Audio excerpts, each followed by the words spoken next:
एक बहुत दुखद और दुर्भाग्यपूर्ण घटना का ब्यौरा मेरे स्टेटमेंट के द्वारा सदन के समक्ष रखने के लिए मैं खड़ा हुआ हूं। दिनांक 7/2/21 को सुबह लगभग 10 बजे उत्तराखंड के चमोली जिले में अलकनंदा की एक सहायक नदी ऋषिगंगा नदी के ऊपरी जलग्रहण क्षेत्र में एक हिमस्खलन की घटना घटी, जिसके कारण ऋषिगंगा नदी के अभी भी रहेंगे आजाद जी। ऋषिगंगा नदी के जलस्तर में अचानक काफी वृद्धि हो गई। ऋषिगंगा नदी के जलस्तर में वृद्धि के कारण आई बाढ़ से 13.2 मेगावाट की कार्यरत छोटी जल विद्युत परियोजना पूरी बह गई। इस अचानक आई बाढ़ ने निचले क्षेत्र में तपोवन में धौलीगंगा नदी पर स्थित एनटीपीसी की निर्माणाधीन 520 मेगावाट की जल विद्युत परियोजना को भी नुकसान पहुंचाया है। उत्तराखंड सरकार ने यह बताया कि बाढ़ से निचले क्षेत्र में अब कोई खतरा नहीं है और साथ ही साथ जल स्तर में भी कमी आ रही है। केंद्र और राज्य की सभी संबंधित एजेंसियां स्थिति पर कड़ी निगाह रखे हुए हैं। 7 फरवरी 2021 के उपग्रह डेटा के अनुसार ऋषिगंगा नदी के जलग्रहण क्षेत्र में समुद्र तल से लगभग 5600 मीटर ऊपर स्थित ग्लेशियर के मुहाने पर हिमस्खलन हुआ, जो कि लगभग 14 वर्ग किलोमीटर क्षेत्र जितना बड़ा था, जिसके कारण ऋषिगंगा नदी के निचले क्षेत्र में फ्लैश फ्लड की स्थिति बन गई। उत्तराखंड सरकार से प्राप्त सूचनाओं के अनुसार अभी तक 20 लोगों की जानें जा चुकी हैं। ये आंकड़ा महोदय मैं थोड़ी स्पष्टता करना चाहूं तो कल शाम 5 बजे तक का है, वो बदलता रहता है, और 6 लोग घायल हैं। प्राप्त जानकारी के अनुसार 197 व्यक्ति लापता है, जिसमें एनटीपीसी के निर्माणाधीन परियोजना के 139 व्यक्ति, ऋषिगंगा कार्यरत परियोजना के 46 व्यक्ति और 12 ग्रामीण शामिल हैं। राज्य सरकार ने यह सूचना विभिन्न स्रोतों के माध्यम से इकट्ठा की है, जिसमें परिवर्तन संभव है। एनटीपीसी परियोजना के 12 व्यक्तियों को एक टनल के अंदर से सुरक्षित बचा लिया गया है।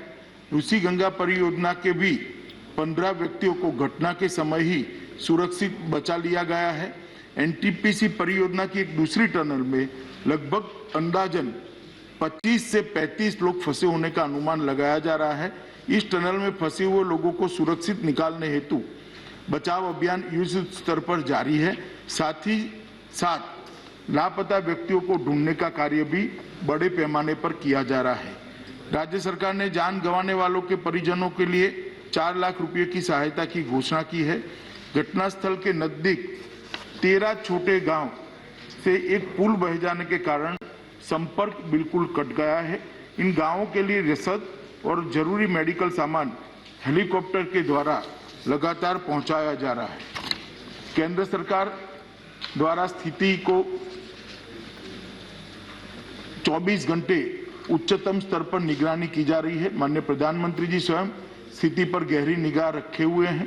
गृह मंत्रालय के दोनों कंट्रोल रूम द्वारा स्थिति पर 24 घंटे नजर रखी जा रही है और राज्य को हर संभव सहायता मुहैया कराई जा रही है।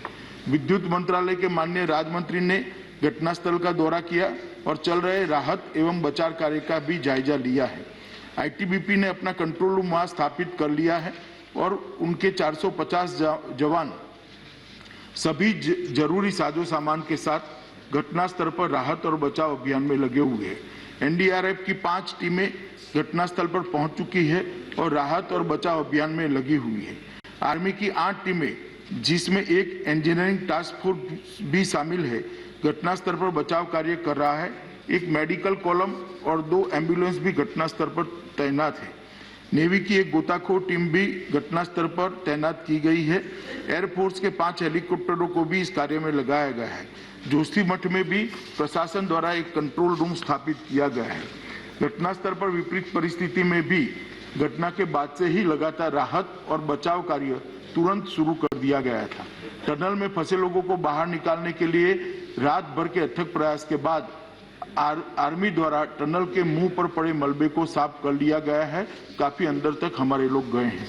केंद्रीय जल आयोग के जो कर्मचारी अलकनंदा और गंगा बेसिन हरिद्वार तक में कार्यरत थे, उनको भी अलर्ट पर रखा गया है। सशस्त्र सीमा बल की एक टीम भी घटनास्थल पर पहुंच चुकी है। डीआरडीओ की एक टीम हिमस्खलन की निगरानी करती है। घटनास्थल पर वो भी पहुंच चुकी है। एनटीपीसी के सीएमडी भी घटनास्थल पर पहुंच चुके हैं। नेशनल क्राइसिस मैनेजमेंट कमेटी की मीटिंग 7 फरवरी को ही 4:30 बजे कैबिनेट सचिव की अध्यक्षता में हुई, जिसमें सभी संबंधित एजेंसियों को समन्वय के साथ काम करने और राज्य प्रशासन को सभी जरूरी सहायता उपलब्ध कराने के निर्देश दे दिए गए हैं।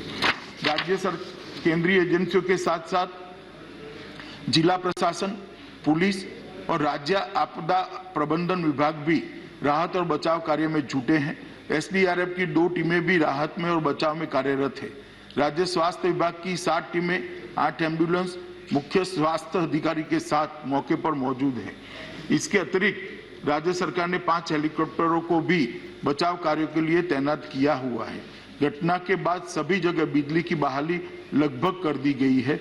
बीआरओ और राज्य पीडब्ल्यूडी द्वारा 5 पूर्ण रूप से टूटे हुए पुलों की मरम्मत शुरू की जा चुकी है। मैं यहाँ ये भी बताना चाहूँगा कि वित्त वर्ष 2021 में राज्य आपदा जोखिम प्रबंधन कोष एसडीआरएमएफ से लगभग 1041 करोड़ रुपए उत्तराखंड के लिए आवंटित किए गए हैं, जिसमें केंद्रीय की प्रथम किस्त ऑलरेडी 468 करोड़ रुपए की राशि राज्य को जारी की जा चुकी है। मैं सदन को केंद्र सरकार की ओर से यह आश्वस्त करना चाहता हूं कि राहत और बचाव कार्य के लिए सभी संभव उपाय राज्य सरकार के साथ समन्वय के साथ किए जा रहे हैं और जो भी आवश्यक कदम उठाना जरूरी है वो उठाए जा रहे हैं। और मैं सभी मृतकों के लिए अपनी ओर से, सदन की ओर से श्रद्धांजलि व्यक्त कर समाप्त।